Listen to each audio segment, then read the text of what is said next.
Welcome to our continuing series, Interviews with Aurovilians. And I'm honored to say that this is part 6 with B. Namaste, B. Namaste, happy to be here. This is such a wonderful conversation with Narad because we started out together there in Auroville. And now, all these years later, we get to celebrate what has happened and look forward to this, incredible future that it has to happen. It has to happen. And it has to happen here first. Exactly. Yes. Exactly. John Harper has been one of the mainstays of the Matra Mandir. Absolutely. Could you share some experiences? John, I call him Brother John. He's so close to me. John and I, we worked on the ramp in Matra Mandir together for 3 years. And John is a very talented fellow, solar engineer. But John, when he came, he got this very serious hepatitis. And he, in fact, passed out and was lying on the floor. And they took him to Jipmer, and they said, well, he might die. We have to replace his blood. So all these French women in aspiration, they rushed to the hospital and they gave him their blood. And he survived. And so they always joked with him, John, you're running on our blood. And they told John, oh, you have to leave India because your liver is damaged and you can't really live here, you can't work here. And so he did. He went back to Canada and he talked to the doctors there. And he said, well, in India they said this. And the doctors there said, they're right. You have to stay here. You cannot go back to India. So what John did, he went to a farm and he went to work, building up his body, eating a lot of healthy food and working hard. And he just rebuilt his body and his strength. And then he came back. He came back and he's been going strong ever since. So it's amazing. And John, is another one of those people that's like totally dedicated to Matra Mandir. I go there often in the early morning, to go to the chamber, and he comes early. He comes early, he leaves late. It's his life. And all through all these various, they have a Matra Mandir kind of executive board sort of thing. It's gone through phases and phases over the years. John's always been there. Yes. John has always been there because he is totally dedicated to the work. Calm demeanor. Yeah. Gentle soul. Yeah, exactly. So it's always been a pleasure working with John there at Matra Mandir, and he gets on his bicycle and he rides, and he lives in the nursery. He lives just down the way, comes up there every day. So these people that make it possible for something like the Matra Mandir to function. And they have that whole team, that whole access team, because they have to handle all these visitors, 400 or 500 every day, every morning. And they never close, open on Sunday, everything. Only Tuesday morning they let the school children come. So that's the only time it's closed. But then you see the buses out there of school kids. So they really do it. And the Matra Mandir, of course, is not finished. As you so well know.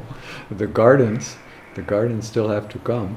Which Mother said were as important as the Matra Mandir. Absolutely. And we were so inspired by you, Narad, in the early years, from what Mother told you about the gardens. Yes. And you conveyed that so well. And but the gardens haven't gotten good traction, yet. But the 3 gardens are there. The Satchitananda, Existence, Consciousness, Bliss gardens are there. Progress is there. And there are plans, and this new Garden of the Unexpected is wonderful. And the lake is another big story that has been, controversial all these years. Very much so. Very much so, because the people say, well, where is the water coming from? But I think the solution with the seawater is incredible, because we of course will supplement it with as much rainwater collection and proper water conservation techniques and all the rest. But the seawater is going to be essential, because I think regardless, there's going to be water shortages, and we're going to have the seawater. And it's so fortunate that someone like Michael Bonke is ready to invest so much capital into Yes. making it happen. And I was so impressed that he got his pipes under the ECR road already.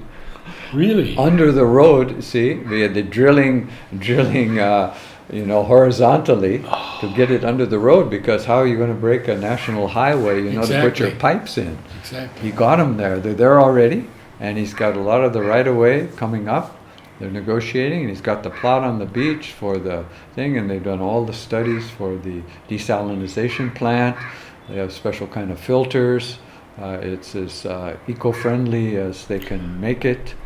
So I think it's, and then they have this plan, of course, to for the electricity, to bring the water up to a higher point, and then it runs down, it regenerates. There are lots of things, from Germany that's already being done. So all of that's in the works, and they're making the test ponds now for the lake. They Right. made some, Right? and they're making now a big one, a 10-meter Yes. deep I- one. So, testing all these linings. What You remember about how we always wanted a pond liner? We tried all those We tricks. tried many tricks. Branches. Yeah, the leaves. branches, leaves combo, and then bentonite clay. Bentonite clay, right? And then I found some other thing that joined the clay together, and some chemical thing that we put. Yeah, that's the Ah. secret. Yeah, we got to save that water. Is it a very costly thing to Yeah, of course it's- desalinate?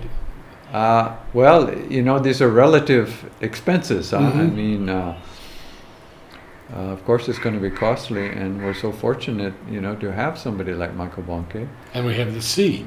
and we have the sea. That's And we have the wind. You see, Michael Bonke also donated to Oroville a wind generator that cost $1 million. And he gave it to Oroville. He's got 5 or 6, and one actually, is belonging to Oroville, to the foundation, to the community, to humanity. where is it set up? It's set up down on the southern coast where the winds are very strong. So then they feed the electricity into the grid and get credit. So now they talk about in Oroville, you see, we have credit with the TNEB, and so nobody's paying electricity bills now. Really? Yeah, there's free, so-called free, but see, nothing is free. No. But they call it free electricity. So that was also controversial in the community, because then people said people will waste. They go out and buy the air conditioners and big fridges and all that stuff. Well, they've been looking at the consumption levels. They claim that it's hasn't dramatically increased. It's all been normal. Oh, So because we have to call on people to be yogis too, I mean you can't take advantage that whole mindset, the whole capitalist mindset, where you take advantage of something in order to make a profit. That thinking has to change. Yes. We're all in this together. We're sharing the resources, and we understand there's enough for everybody. Nature is so abundant. We scarcity and all that stuff, we don't have to play that game, and play those market games where they hold stuff back to raise the price, and all the we know that, and that world's collapsing. That's it what- is, and rapidly. and rapidly. Yes. But are we advancing fast enough in the new economy, That's in the the new question. understanding? That's what we have to work on, and that's what we are working on. And there are groups in Oroville now studying prosperity and how to gift economy. All these things are studied, but we do a lot of talk, We've been talking about these things for a long time, and I think now is the time to do. I think More that's- committees, more useless talk. Exactly. I said. Exactly. But I wanted to ask about the windmills once, Yeah. because in California they found that they were killing a lot of birds. Have they experienced that in Oroville? No, they haven't, because I think the numbers of these windmills are not like they are in California. Okay. California, you have lines and lines Oh, of yeah, ridges, yeah. but I think I saw somewhere they've developed some techniques now to help the birds. I think in Europe, in Holland or somewhere where they have a lot of these things, there's research. Because I think the birds can adapt to these things, because the birds, you have the problem with airplanes, also Oh, with yes. airports, you have everywhere you have the thing Sure. with the birds. But I think the birds, their biggest problem is the pesticides and and the ruining of their wetlands and Yes. all of that kind of stuff. Yes. But Destruction of habitat. yeah, exactly, Yeah. exactly right. I knew Cyril very well, and she founded the Savitri Center in Colorado. Crestone, yes. Could yeah. you talk a little bit about Yeah, Cyril? well, Cyril was one of the very first persons I met when I came to Oroville. Ah, In fact, you see, in the old days, Mother approved everybody coming oh to yes. Oroville. Oh yes. But you see, Mother had just passed away, so then it was Shamsundar. So when I arrived in Oroville, immediately Cyril took me, and she took me in to see Shamsundar. And so Shamsundar is there in his office at Matra Mandir. He would come in the morning for a while. And so he's sitting there, and Shamsundar was, he was a quiet fellow and not a man of many words. And he was hunched over his desk, and he's writing, and his handwriting was minuscule. And he wrote like that. And then Cyril introduced me. She says, this guy has come from America and blah, blah. And she's giving him, this introduction. And he just kept writing, and she finished, and he just kept writing. And then suddenly he stopped, and then he looks up at me, and he says, "Welcome to Oroville. We are happy you have come." Whoa. And then he just went like that. And that was it. That That was my introduction. That was my everything. Didn't fill out any forms. Didn't have an entry service. That was it. And then we were going out the door, and he turns to Cyril and he says, "Don't give him too much work to do right away." Oh. Cyril, was so enthusiastic yes. to get everything going. She was putting on plays in the amphitheater. Immediately she wanted to do things, but she was so wonderful. She helped us start Verite. She gave the name for Verite, Ah, the I Verite didn't know community, which was actually under CSR. It was an ecological settlement in which we were trying out renewable energies on a community level. So we had our biogas, we had our windmill, we had our organic garden, Oh. we had the solar panel, we had it all. And that system worked really well. So that. Dee was a part of that. pardon? Dee was a part of. Well, Verite? Later on, huh? Later. She was the second phase. Ah. Second phase of Verite. Yeah, she was not there in the beginning. In the beginning, it was Danya and Anamika. They came from Holland. And so the two of them, myself and Wandana. So 4 of us started it. Oh. Yeah, because we had originally, left from the Mantramandir workers camp. They gave us notice, they said, okay, within a month everybody has to be out. We're taking the camp down. Yeah. You have to find a place. So we wanted to start an ecological settlement, and we chose Dana. And so we were going to build in Dana. And there were some people from the camp. But there was also another group, a French drama group, which was Croquette and Jan and a few other people. They wanted to also be part of our eco-settlement in Dana. So we said fine. So we all kind of started together, but quickly it totally broke apart because they didn't want the eco part. Ah. They didn't want the windmill. They wanted to put in an electric pump. They wanted to get electricity in. They wanted this. They wanted that. And then they started, there was too much quarreling going on. We had already built a couple of capsules, and we were putting in a water pipe. And then they said, no. And then we decided, okay, we'll split the community. Okay, we'll take half the territory. You take the other half. So we started like that. And then they said, no, we need more space. And then, it just became unworkable. So Yeah. then we had to find another place. Oh. So we went down where Big Jocelyn was down there in the forest, in silence. And she had this casuarina forest, but in front of the casuarina forest was just wasteland, and Yap had planted, he just put in some little African mahoganies and a few other little trees, and they had a sort of a brush fence around this area. And we talked to Yap and the green people, and they said, yeah, you can take this. No problem, because we need somebody there to protect the trees. But Jocelyn was upset. Other people were upset. They said, this is the industrial zone. And you can't live in the industrial zone. And then we said, what do you want, just factories here or what? We have to have this. And we were going to do a learning center and an organic garden and all this. So some people kept saying, no, but we just kind of went ahead. And slowly we went there. We dug our own well. We had to bring the water in first, and we were digging our well. We had a couple of old capsules we got from fraternity, brought them in on the bullock cart, started living there right on the land. So Verite got started, and then Cyril, she was part of our founding group, and she said, well, Mother always said the greeting for Oroville should be, salute to the truth or something like that, or you can use French, you can say Verite. And she said, Verite would be a good name. And we said, yeah, sure, call it Verite.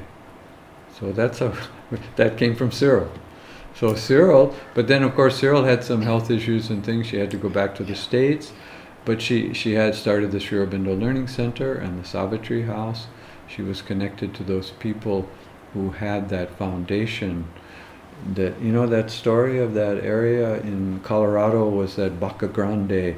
Baca, yes. Yeah, huge land grant. There were a couple of 1,000 acres land grant that was taken over by a Canadian corporation. It was actually an oil corporation. And they wanted to build a big subdivision in there, and they put in all the infrastructure underground, the cables for the electricity and water and all that. They made this thing, and they were selling these plots. But it failed because it was too isolated. Nobody wanted to go there.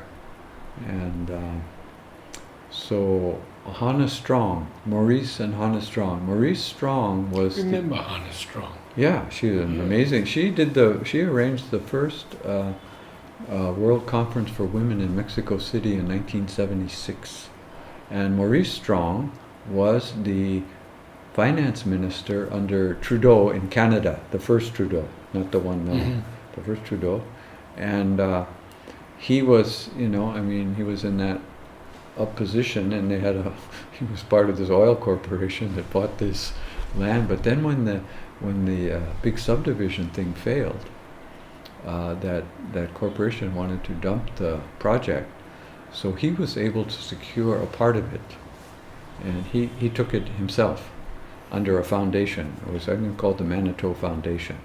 So they called it the Refuge for World Truths, and they offered 40 acres to any organization that was religious or ecological or was ready to take this 40 acres and do something for humanity, something like that. So Cyril thought Oroville should have 40 acres. But that meant you had to go there and you had to develop it. You couldn't just take the land and just hang on to it. You can't sell it or anything. So she couldn't manage that much. So they gave her what was called, I think it was like a housing plot. So she had quite a large plot. And so she built the Sri Aurobindo Learning Center, and then she built this dome. She called the Savitri Dome. Savitri Dome. Yeah, and she started organizing these world conferences on different things. She really had the vision. And we were there. I was there. That was the last time I met Mary Helen. Was there. I met you and Mary Helen there for that conference. It was something like World Conference of International of Intentional Communities or something. And I don't think you attended the whole conference. Rod and those people were there, but you and Mary Helen came, and she was already, had her cancer. Yeah. And I met her there, and she gave me this big hug, you know, because we hadn't seen each other for some years, quite some years. That was the last time I saw her. I remember very specifically a gentleman coming in his tooled out solar car, which was, I sent it all to Tennessee. It was one of the carts for the golf courses. Oh, yeah. He took all the iron out of it and fitted it with aluminum. Uh-huh. And he took me up a hill doing 35 miles an hour. Wow. He said, I've never used a drop of petrol in my life. Perfect. And he said, I can fit one person and groceries or two people. Yeah. It was an I said, Oroville has to have this. Yeah. But Yeah. nothing has happened yet. But No, well, you know, we have the electric buses now at the You do? visitor center. oh, Yeah, they have Wo- two, maybe wonderful. three. Wonderful. Yeah, these little Mahindra buses, and they're using those. They would like to get more. Yeah, it's coming. It's coming. Good. Yeah. Good. No, we're pushing that because, and also the solar tram. We have this incredible solar tram. It was gifted to us by a German designer. He made it in Germany. He built a prototype. Akash went to Germany and drove it. Was so impressed with this tram that he said, we'll build it in Oroville. So he and Sukrit were ready to build it. And they put a railroad track. The railroad track is there now. You can see the railroad track next to Orovelo. There's a track. And it's been there for 8 years now. Oh, Because the project could never get rolling. And personally, I've tried to push it. I've tried to help was it a them. funding problem or No, it we wasn't? needed the engineer. We have all the plans. It's ready to go. It's ready to go. And we just haven't been able to manage. There was some, Lavinier was back and forth about it. Finally, we got the route. Peter Clarence Smith, he's marked the route from the visit. We're going to do a pilot, see, just a little one from Visitor Center to Matramandir. So that track is marked through the forest along the road. That thing, we would use two. You would have maybe a 10-minute or 15-minute max wait, and that thing would just go up and down, and it uses so little energy. It has solar panels on it, and it runs. You can take maybe 20 people or something, up and down, up and down. It's ideal. And then we would see about adapting it for the Crown Road. So this kind of thing would be, this shuttle-like thing would be going around Oroville all the time. And so you wait 5 minutes and another one comes, you get on, you get off where you want. It would be going all day. And then the whole center then is pollution-free and quiet. And quiet, yes, yes. And it's very feasible. So we're just trying to get that vehicle going. The studies have been done. We have Karsten, who's an engineer. He has done the studies. He's ready to do it. Different people were involved in it. The Oroville Community Transport, ACT, Chandresh, he was part of it. Everybody was part of it, but we just can't get the thing built. We even had an engineer come here. He was starting, and he got sick, and he went. And then there was another possibility that didn't work out. So I mean, any day, that thing's going to take. Because we even got the wheels for it. For the first one, we got these special wheels. Julian Lyons brought them from America, brought them through customs, and the customs were like, "What are you doing with these railroad car wheels in your luggage?" And he said, "Oh, they're doing an experiment in Oroville. They're made out of some kind of polyester, so it's quiet, and very strong." So we've got the wheels, and then we're using technology from the Rewa car, the motor and things like that, and some of the other electronics from that car will run this tram. It's amazing. It could be so easily done. We just need and everybody who hears about it says, "Oh yeah, let's do it." But then to make it happen is, those are the things. I've heard criticisms of the roads because that red soil covers all the plants and it's toxic, and it seems there's resistance to build a good road because it's not in the plan as such, especially from Certitude to Matrimondia. Yeah, isn't that funny? That little stretch there has been Yeah, so yeah. controversial for so many years. Really, so many years. Yeah, actually, there was a guy from the U.S. who knew about these things, and he and we studied all the things like they have these different kinds of chemicals, different kinds of treatments where you can make the road dust-free and you can make a hard surface. But we looked into all of them, and all of them were too expensive, or they had an environmental Negative. negative that would, that stuff would run into the rainwater. Yeah. We couldn't find anything better than the little paver blocks that they use Yeah. everywhere. I mean, for cost, for everything. And so why they didn't do it for that stretch was because they thought they had some money when Modi was coming, that they could quickly do something there with the earth technology. But they put Satparam under such pressure, to do that work, and didn't give him the support. And there was even the people in Lavanier were out there on the road, giving directions and trying. It just wasn't coordinated in a way that was effective, and what they didn't work, And so now they're trying to patch it, but it's still not acceptable. And also the other roads are starting to show signs of wear and trouble, and some of that first stretch, between Bharat Nivas and Matrimondia second gate is, they had to replace that. That's with the blocks. Yeah. Yeah. And because those blocks were not well made. Oh. But I think if I remember right, they got a new block machine. Oroville itself acquired it. And I think Alain Grancola had a system for making these blocks. So I don't know where that stands, at the present moment. And But it's these blockages occur, yeah, and Sri Aurobindo said all problems of existence are problems of harmony. You couldn't say it more succinctly. yeah. In our next session, I'd like to ask you a bit about Paolo. Paolo Soleri Yes, or Paolo Tomasi? both, Both. Okay. because I knew both of them very well. Okay. Okay. Okay. And